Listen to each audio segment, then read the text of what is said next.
Health literacy impacts most everyday health decisions, from over-the-counter medication use, health screening choices, medical insurance selection, and especially decisions about personal and family disease treatments are all influenced by the availability and the clarity of health information. Health literacy is a big concern since experts and researchers say that improving the nation's health is largely influenced by understanding health information. The workshop today will focus on patient-centered care by improving health communication at Brownville. By working together as a team, we will improve patient health outcomes by building an infrastructure to sustain healthy literacy efforts. Now, the key question is, what exactly is health literacy? It's the ability to obtain information, understand it, and use it in a way that can help you make health decisions that fit your needs. Allow me to rephrase this statement. Health literacy requires several skills, reading and listening, as well as analytical and decision making.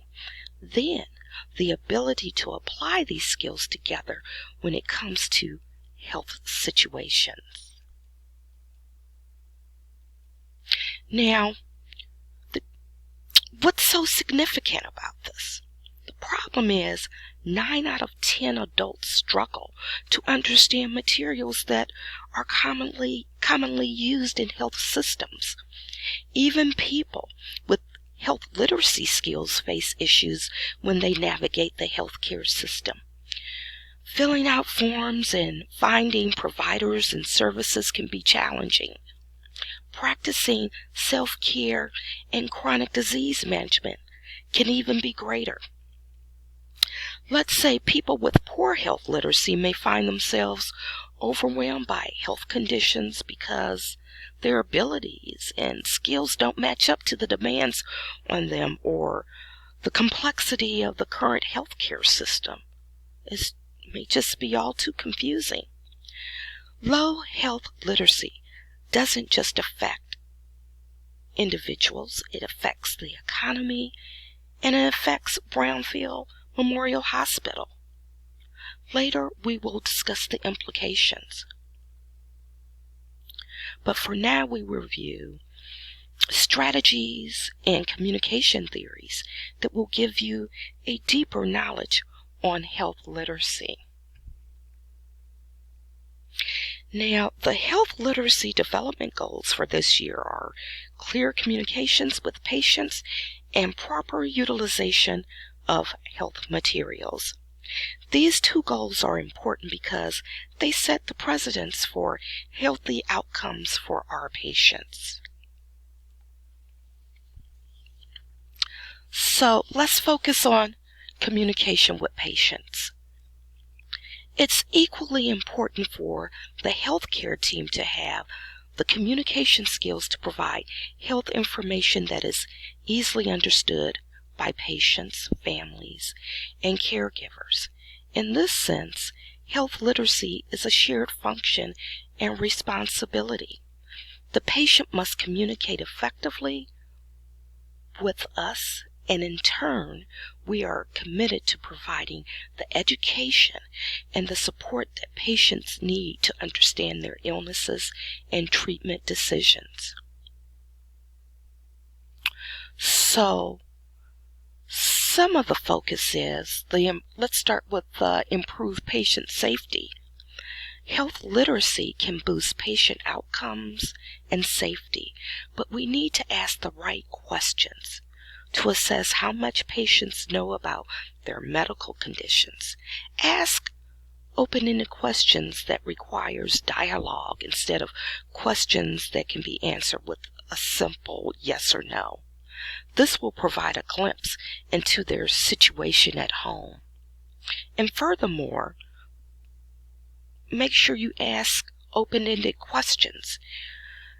This way you're able to know whether the person understands their health situation and what kind of resources they have access to.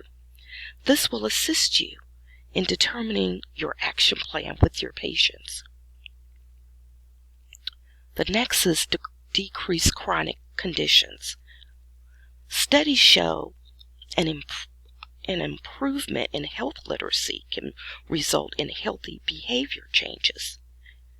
Patients with chronic diseases need support and information in order to be effective managers of their health.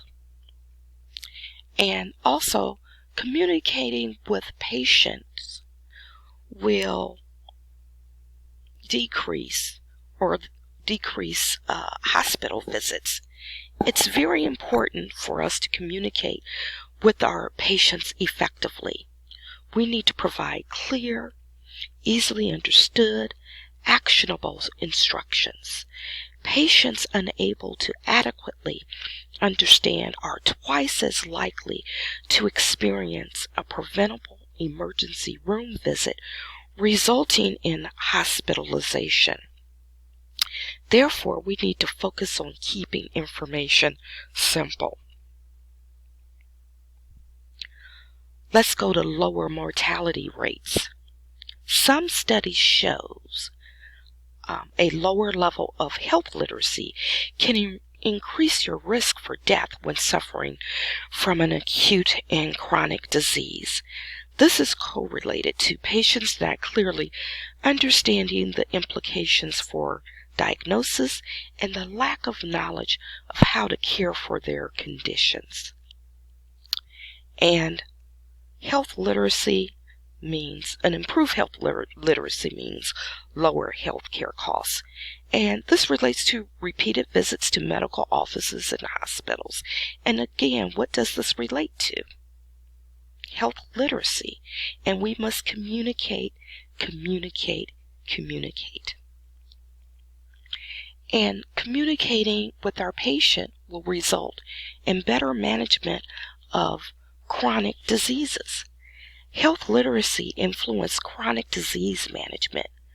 Before they leave the office, we need to communicate about self-care, but also about key community and online resources. Now that we've reviewed the need for improved health literacy and communication, I would like to share with you a few tools or principles to put in your arsenal, if you will. It's called the Teach-Back method. The Teach-Back method, it is the comprehension is confirmed when patients explain in their own words what information has been relayed. When using this method, remember to ask questions throughout your interactions with patients. This way, they have time to retain the information and they won't be overwhelmed. Some examples of teach-back phrases are, how many times a day do you take your medication? When should you take your glucose readings? Or specific implementation of teach-back strategies will depend on individual characteristics of your department. So you can go ahead and create questions and make them your own. Another concept, which is to your right, is plain language. It ensures material is written without jargon and words are simplified. It's writing that people can understand. It ensures that people can easily grasp your message the first time when they read it. So ultimately, the main principle is to use familiar terms.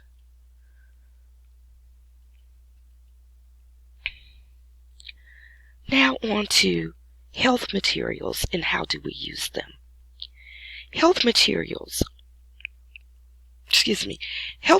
is very important because it communicates modes of treatment and it assists in making informed decisions. It's an educational tool for patients, and oftentimes they share the information learned with family and friends.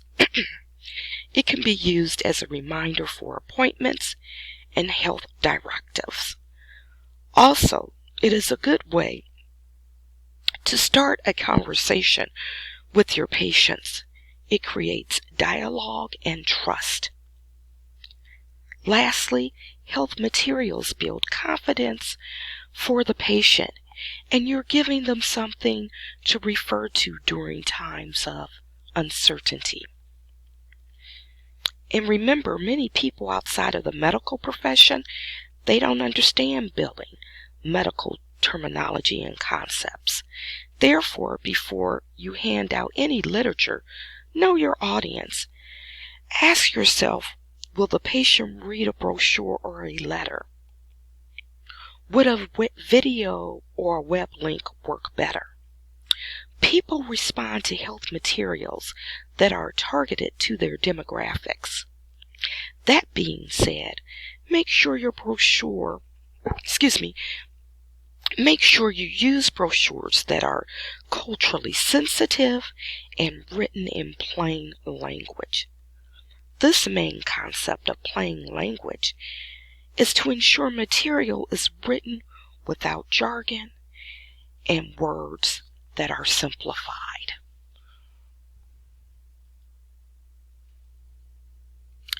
Now, before we start our exercise, I want to briefly review the concept of health literacy. It is multifaceted. It is based upon many factors. And here on the screen, I named a few. To communicate with your patient successfully, you should address these factors. You, again, should communicate in plain language. The reading level for the average adult is 7th to 8th grade level. You must create dialogue. And according to the National Institutes of Health, health literacy skills are needed for dialogue and discussion. Reading health information and interpreting charts and making decisions. And this is important for our patients. You should get to know their values and social determinants. These two factors influences the interpretation of medical information. Therefore, try to be aware, if you can, your patient's background. And lastly, educate your patients in health matters and best practices. It is the foundation for increasing health literacy. And I can't stress enough, utilize the teach-back method. And circling back around to the two areas of focus at Brownsville, clear communication and the use of literature. Now we're going to